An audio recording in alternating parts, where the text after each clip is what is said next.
이 시간 우리에게 주시는 하나님의 말씀은 신약성경 사도행전 8장 26절부터 40절까지입니다. 주의 사자가 빌립에게 말하여 이르되 일어나서 남쪽으로 향하여 예루살렘에서 가사로 내려가는 길까지 가라 하니 그 길은 광야라. 일어나 가서 보니 에디오피아 사람 곧 에디오피아 여왕 간다게의 모든 국고를 맡은 관리인 내시가 예배하러 예루살렘에 왔다가 돌아가는데 수레를 타고 선지자 이사야의 글을 읽더라. 성령이 빌립더러 이르시되 이 수레에 가까이 나아가라 하시거늘 빌립이 달려가서 선지자 이사야의 글 읽는 것을 듣고 말하되 읽는 것을 깨닫느냐 대답하되 지도해주는 사람이 없으니 어찌 깨달을 수 있느냐 하고 빌립을 정하여 수레에 올라같이 앉으라 하니라. 읽는 성경 구절은 이것이니 일렀을 때 그가 도살자리로 가는 양과같이 끌려갔고 털 깎는 자 앞에 있는 어린 양같이 조용함과 같이 그의 입을 열지 아니하였도다. 그가 굴욕을 당했을 때 공정한 재판도 받지 못하였으니 누가 그의 세대를 말하리요 그의 생명이 땅에서 빼앗기미로다 하였거늘 그 내시가 빌립에게 말하되 청하건대 내가 묻노니 선지자가 이 말하는 것이 누구를 가리키느냐 자기를 가리키느냐 타인을 가리키느냐. 빌립이 입을 열어 이 글에서 시작하여 예수를 가르쳐 복음을 전하니 길 가다가 물 있는 곳에 이르러 그 내시가 말하되 보라 물이 있으니 내가 세례를 받음에 무슨 꺼내김이 있느냐. 이에 명하여 수레를 멈추고 빌립과 내시가 둘 다 물에 내려가 빌립이 세례를 베풀고 둘이 물에서 올라올 때 주의 영이 빌립을 이끌어 간지라. 내시는 기쁘게 길을 가므로 그를 다시 보지 못하니라. 빌립은 아수도에 나타나 여러 성을 지나다니며 복음을 전하고 가이사라에 이르니라. 아멘. 우리 여러분들하고요 지난 한 주간도 수고 많으셨습니다. 오늘도 은혜 많이 받으세요. 같이 한번 인사하겠습니다. 네, 지난 한 주간도 코로나19에 또 어려운 가운데 계속 우리가 처해 있었고요. 또 지난주에는 비도 많이 와서 또 많이 힘들고 어려웠을 텐데 많이 수고하셨고요. 또 이 시간 하나님 주시는 은혜 충만히 받으시고 새로운 힘을 얻고 또 삶의 현장에 들어가서 힘있게 살아가는 우리 모두가 되었으면 좋겠습니다. 1872년 5월 29일 스코틀랜드 글래스고의 한 기독교 가정에서 태어난 사람이 있었습니다. 존 하퍼라는 사람인데요. 사진 스크린 보시면 그분의 얼굴이 나오는데요. 이분이 존 하퍼입니다. 존 하퍼는 14살에 참된 회심을 경험하고 예수님을 자신의 구주로 영접했습니다. 그리고 17살이 되었을 때 스스로 복음 전도자가 되었습니다. 그래서 이때부터 낮에는 공장에서 일하고 남는 시간에 거리 구석구석을 다니며 예수님을 증거했습니다. 그러던 중에 당시 런던에 있던 침례교 개척 선교회 카터 목사가 존 하퍼를 눈여겨보게 되었습니다. 결국 존 하퍼는 카터 목사에게 발탁이 되어 복음 전도 사역에 자신의 모든 시간과 힘을 쏟아부을 수 있는 자유를 얻게 되었습니다. 그 후에 존 하퍼는 교회를 개척했는데 처음에는 25명의 교인들로 시작했는데 13년 후에는 500명이 넘는 교회로 성장했습니다. 이 기간에 존 하퍼는 결혼을 했지만 아내와 사별했습니다. 아내가 죽기 전에 하나님께서는 그 아내를 통하여 나나라는 예쁜 딸을 그에게 선물로 주셨습니다. 존 하퍼의 생애를 보면 물과 깊은 관련이 있는 것을 알 수 있는데요. 물 때문에 죽을 위기를 여러 번 경험했던 것입니다. 25살 때 존 하퍼는 우물에 빠져 거의 죽을 뻔했는데 어머니의 도움으로 간신히 살아날 수 있었습니다. 26살 때에는 바다에서 역류에 휘말렸지만 그때도 간신히 살아남았습니다.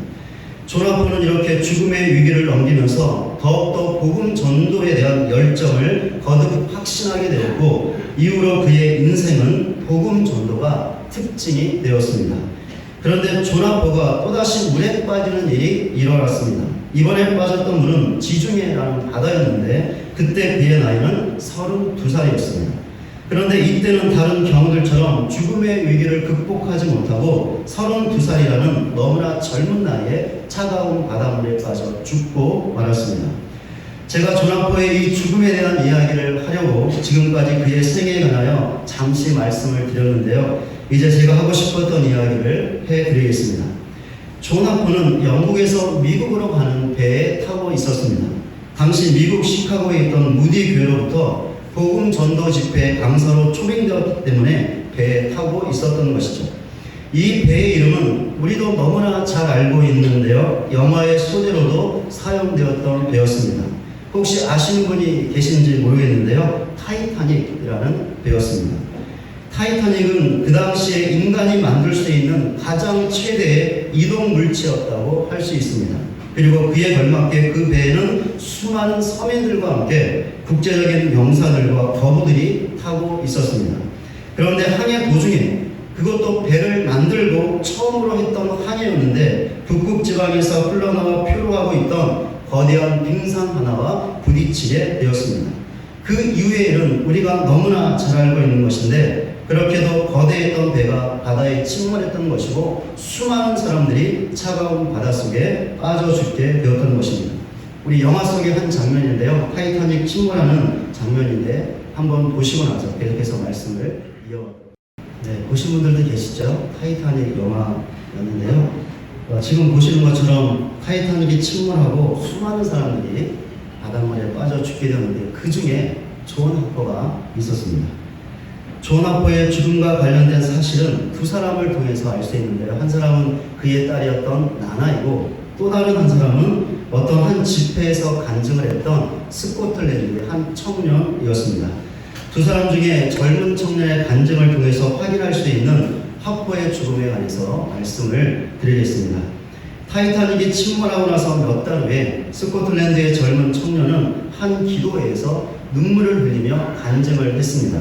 자신이 어떻게 회심하고 예수를 믿게 되었는지 그것에 관한 간증이었는데요.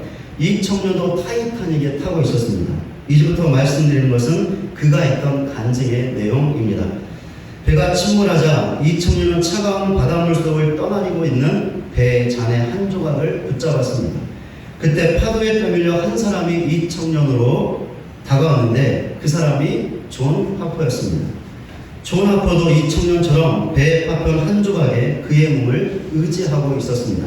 그때 존 하퍼가 청년에게 여보게 자네는 구원 받았는가? 라고 외쳤습니다.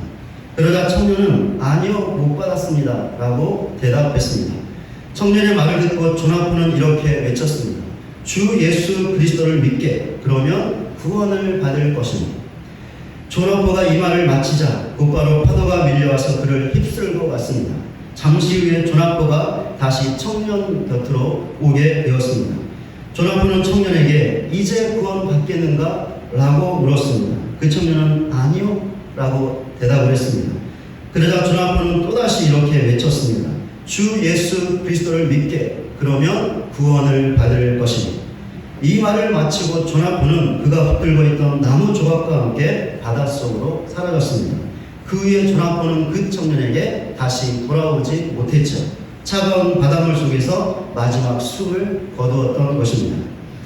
존 하퍼에게 전도를 받았던 청년은 그날 밤 차가운 바닷물 속에서 죽음의 위기 앞에서 예수님을 자신의 구주로 받아들였습니다. 청년은 그의 간증을 다음과 같은 말로 마무리했습니다. 저는 존 하퍼 목사님의 전도로 회심한 마지막 사람입니다. 왜 존 하퍼는 작은 나무 조각에 자신의 몸을 의지하면서 그리고 끝내는 죽음을 앞두고서도 스코틀랜드 청년에게 전도를 했던 것일까요? 왜 예수 믿으면 구원받을 것이라고 간절하게 소리쳐 외쳤던 것일까요? 이 물음에 대한 답을 오늘 본문을 통해서 얻어보려고 합니다. 오늘 본문은 예루살렘 교회 7 집사 중에 하나였던 빌립이 사마리아 성의 전도 사역을 마친 후에 있었던 사건에 관한 것입니다.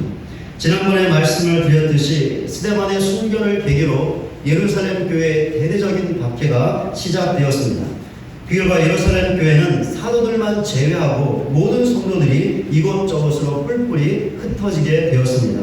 그런데 흩어졌던 성도들이 가는 곳마다 복음을 전했습니다. 그 중에 본문에 나오는 빌립도 있었는데 그는 사마리아에 있는 어떤 한 도시로 오게 되었고 그곳에서 예수님을 증거했습니다.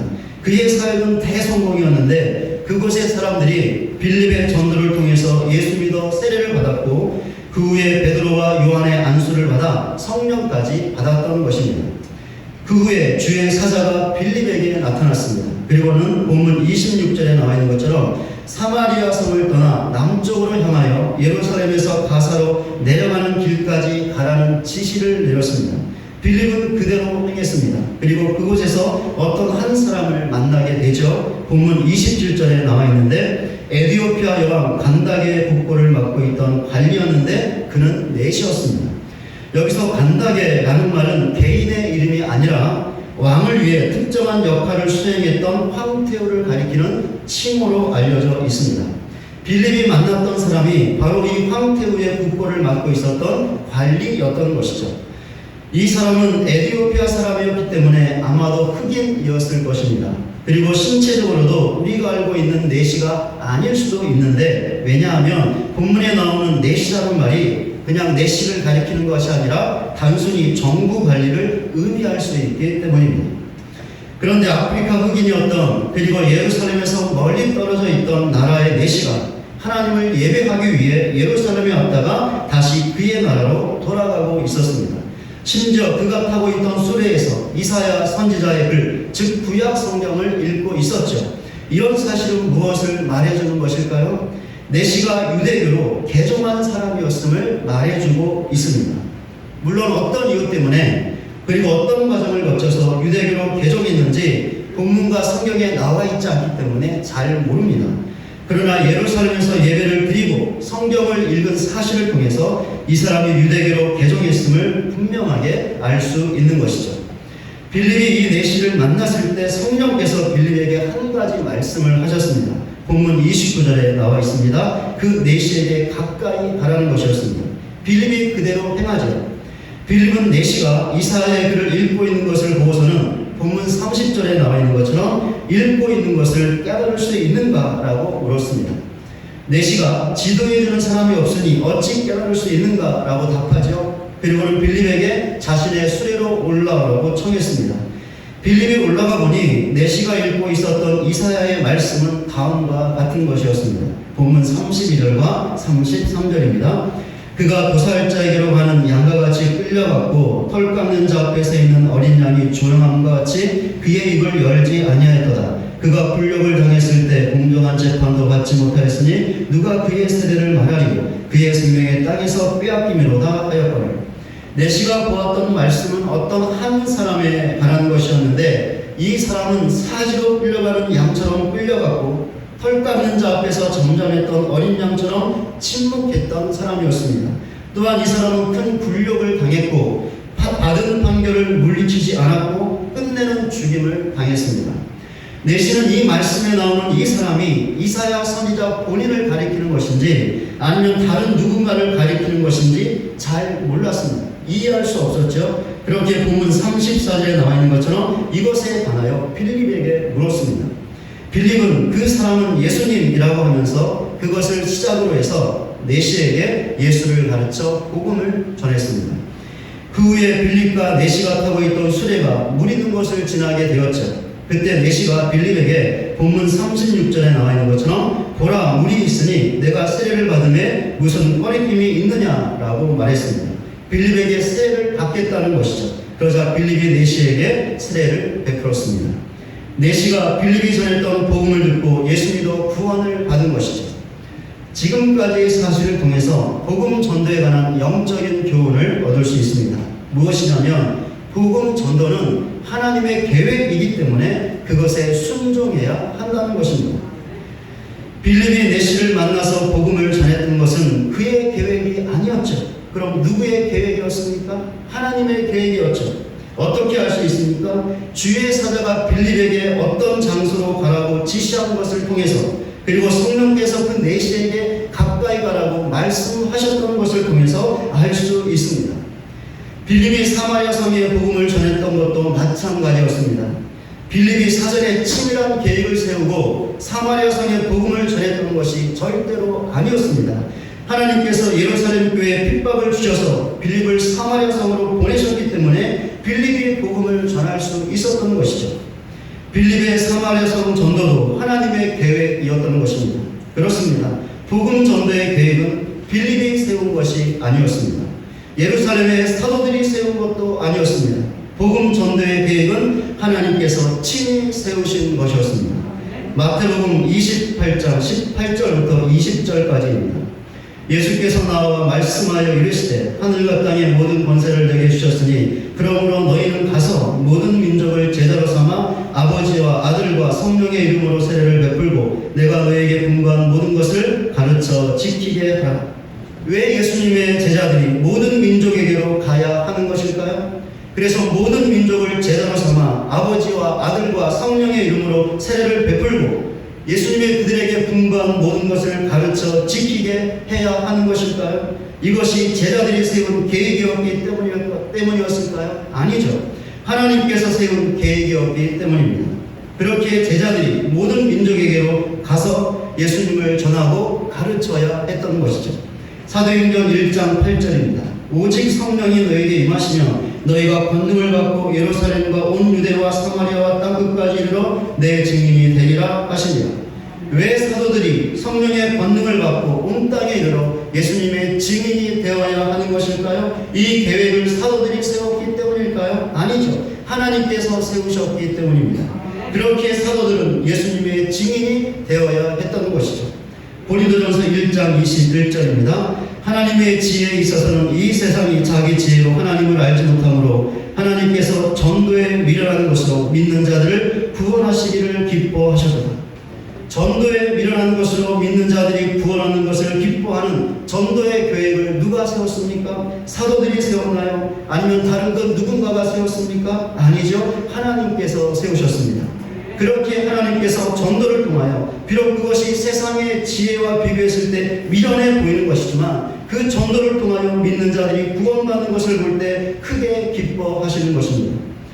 복음 전도가 이렇게 철저하게 하나님의 계획이라면 어떻게 해야 할까? 순종해야 하는 것이죠. 그렇게 빌립이 어떻게 했습니까? 주의 사자의 지시에 그대로 따랐고 그리고 성령의 말씀에 그대로 순종했던 것입니다. 예수님의 제자들, 사도들이 어떻게 했죠? 하나님의 계획에 그대로 순종했습니다. 그리하여 예수님의 말씀대로 땅끝까지 이르러 예수님의 증인이 되었고 모든 사람들을 제자로 삼아 예수님의 말씀을 가르치고 전했던 것입니다. 사도 바울이 어떻게 했습니까? 복음 전도가 하나님의 계획이었기 때문에 그것에 철저하게 순종했습니다.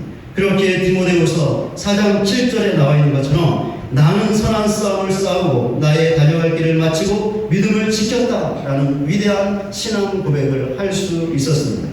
그렇다면 여기에서 설교 처음에 했던 질문에 대한 답을 할 수 있습니다.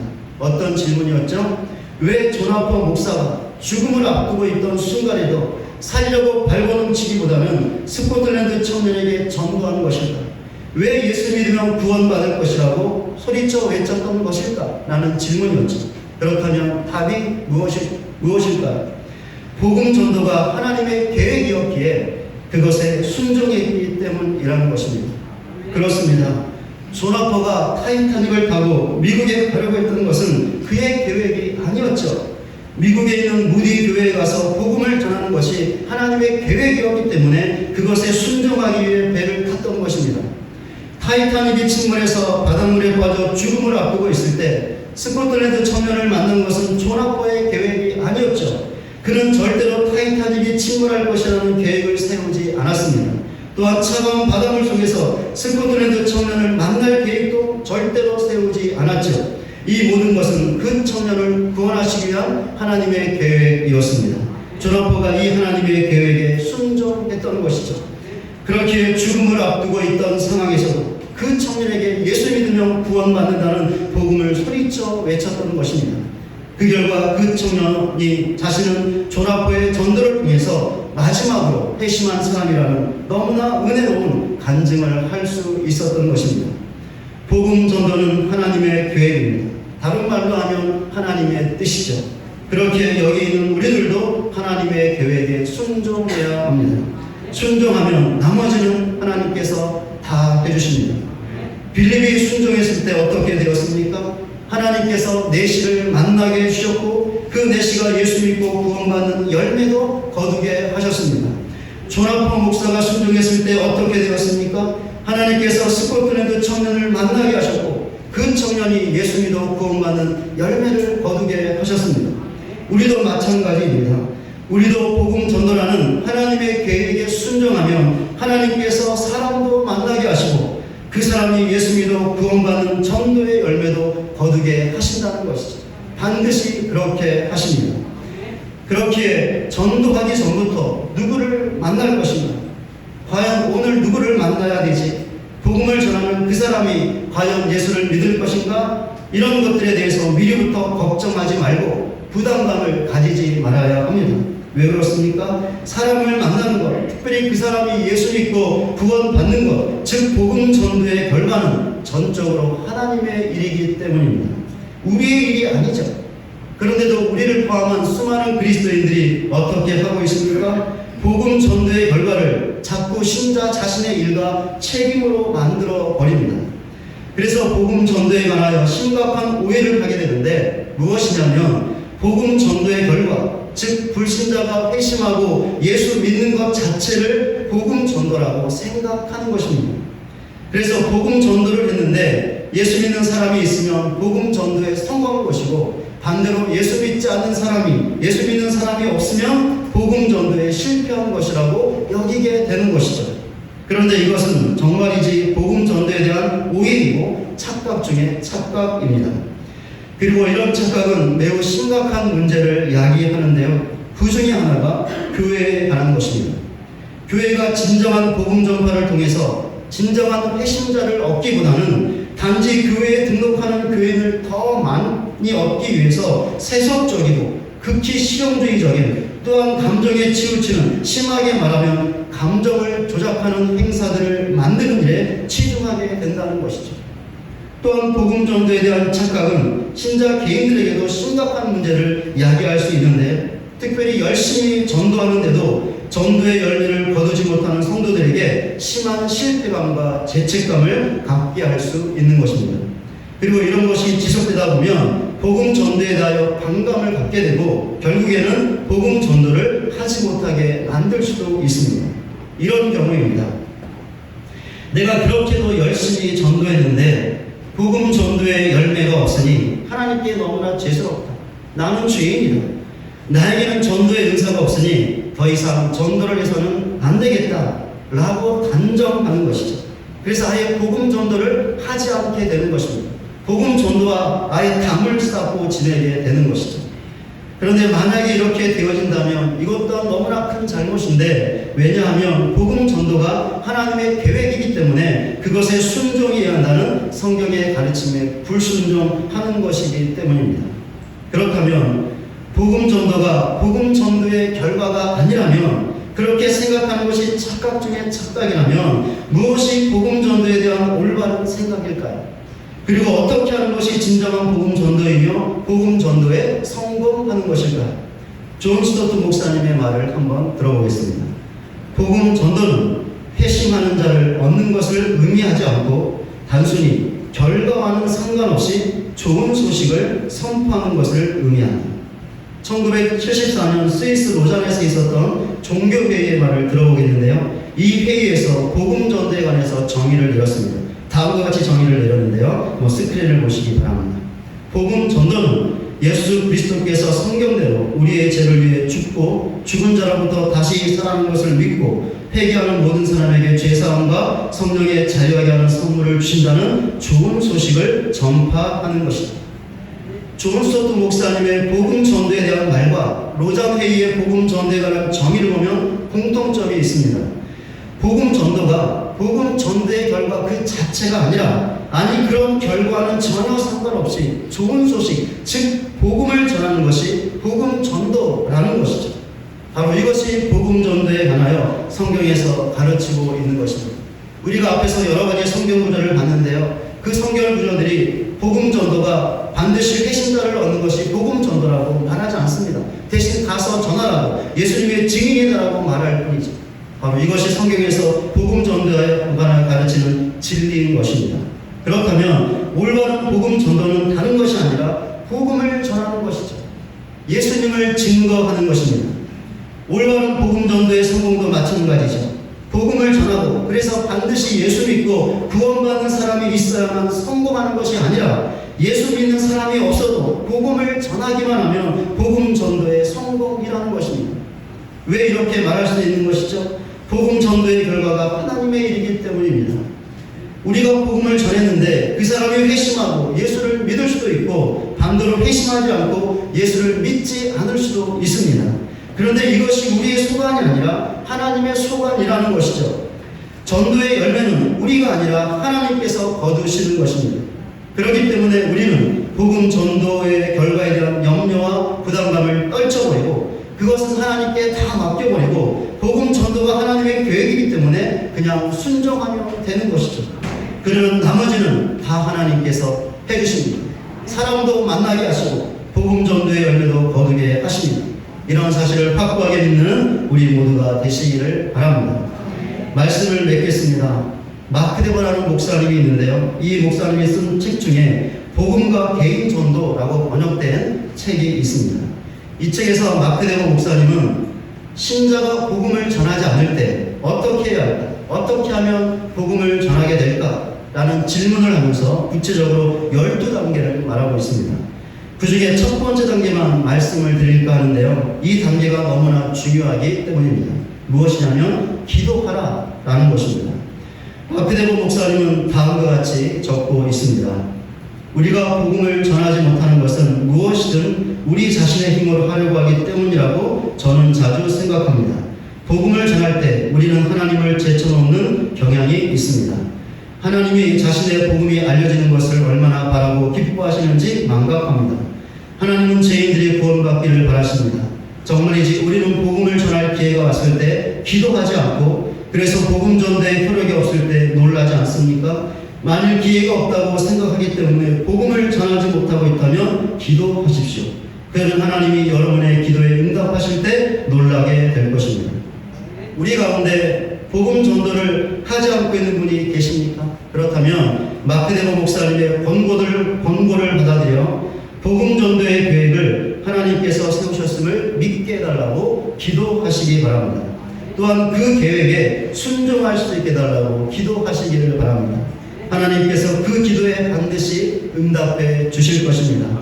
그 결과 우리는 복음을 전하고 있는 우리 자신을 발견하게 될 것입니다. 우리가 이렇게 복음 전도를 하면 복음 전도의 결과는 상관없이 극단적으로 말해서 우리가 평생 복음을 전했는데도 회심하고 예수 믿는 사람이 단 한 명도 없어도 우리는 복음 전도를 한 것입니다. 동시에 복음 전도에도 성공한 것이죠. 그러나 복음을 전하지 않는다면 역시 복음 전도의 결과에 상관없이 우리는 복음을 전하지 않는 것이며 복음 전도에 실패한 것입니다. 그렇게 우리에게 더 중요한 것, 너무나 중요한 것은 열매와 결과가 아니라 우리가 복음 전도를 하고 있느냐, 하지 않고 있느냐, 이것이 더 우리에게 중요한 문제가 되는 것이죠. 그런데 제가 바로 앞에서 극단적으로 말씀을 드렸지만 우리가 복음 전도를 하면 하나님께서 반드시 열매를 거두게 하십니다. 그 영혼이 단 한 명이라도 반드시 거두게 하시죠. 그러니 우리는 전하기만 하면 되는 것입니다. 이런 사실을 확고하게 믿는 우리 모두가 되시기를 바랍니다. 그리하여 하나님께서 세우신 복음 전도의 계획에 순종하여 사람을 구원하시기를 바라시고 기뻐하시는 하나님의 구원 역사에 쓰임받는 저와 여러분 모두가 되시기를 주님의 이름으로 간절히 축원을 드립니다.